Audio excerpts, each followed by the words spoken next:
Hello mga kapitbahay! Kumusta po kayo dyan? Narito naman po tayo muli at magbabahagi at magpapakitang gawa kung paano natin niluto ang ating tampok na dish ngayon. Simulan na natin kapitbahay. Magpainit lang tayo ng mantika. At ilaglag na natin ang bottom mushroom.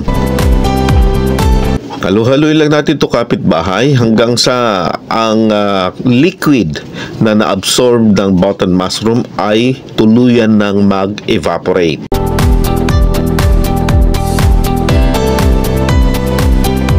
At saka natin ito hahanguin kapitbahay.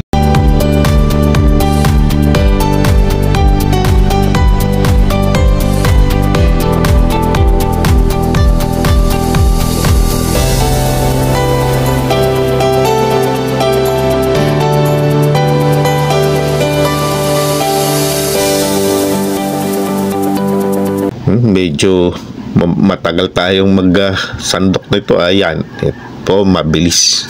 Set aside lang muna natin ito kapitbahay. Ito kapitbahay yung natitira nating mantika. Dito na natin igisa ang ating bawang. Hahalo-haloy lang natin ito hanggang sa sumambulat at sumabog ang kanyang aroma. Saka naman natin itaktak ang ating sibuyas. Tulad ng bawang, pasasambulatin rin natin at pasasabugin ang kanyang aroma. At sa puntong ito kapitbahay ay ilaglag na natin ang ating manok.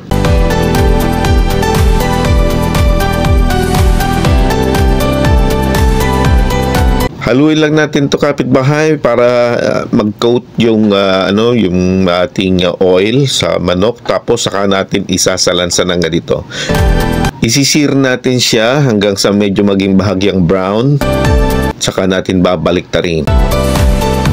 Ang purpose nito kapitbahay ay parang isinisil in natin yung kanyang katas sa loob ng manok dahil nagde-develop ito ng crust sa labas, kung kaya yung natural na katas ng manok ay nananatiling nakakulong sa loob.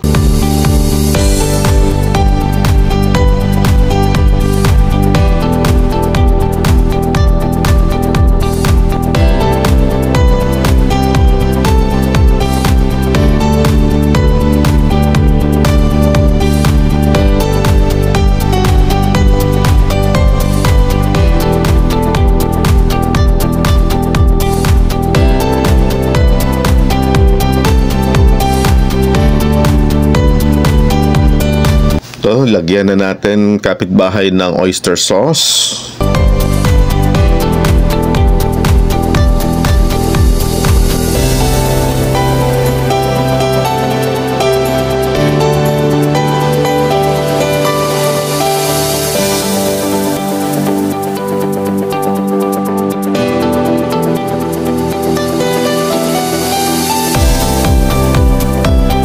Haluin.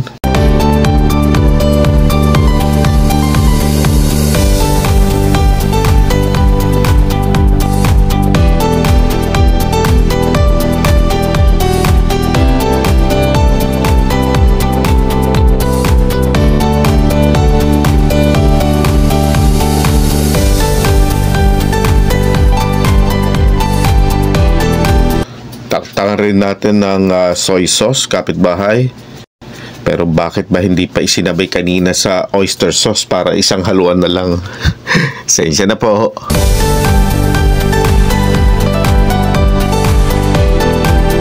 Sabugan na rin po natin ng brown sugar kapitbahay at konting tubig lang. Takpan lang po natin ito ng mga ilang minuto hanggang sa ang manok ay kompletong maluto.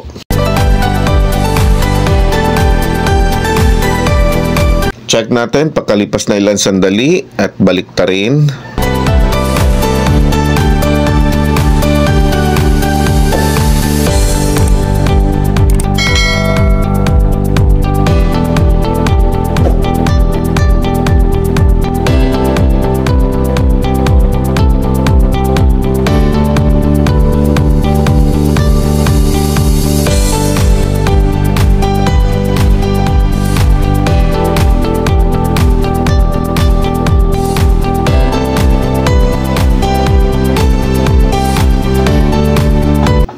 Takpan lang natin kapitbahay hanggang sa siya ay tuluyan ng maluto.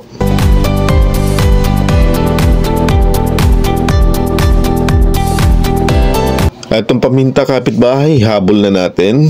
Hulimat magaling na ihahabol pa rin. At saka check natin kung luto na siya.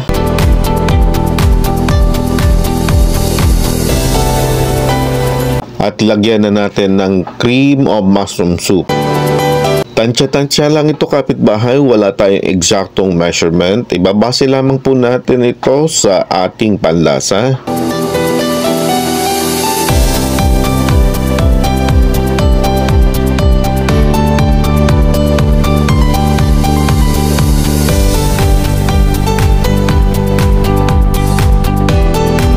Lagay na rin natin ang ating button mushroom. Laglag na rin natin kapitbahay ang ating green and red bell pepper.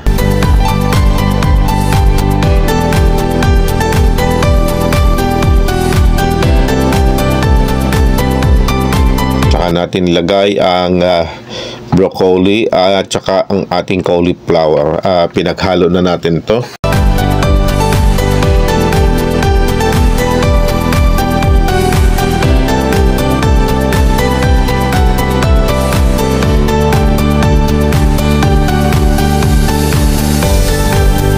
Saka natin sabugan ng asin. Tansya-tansya rin lang ang asin kapitbahay.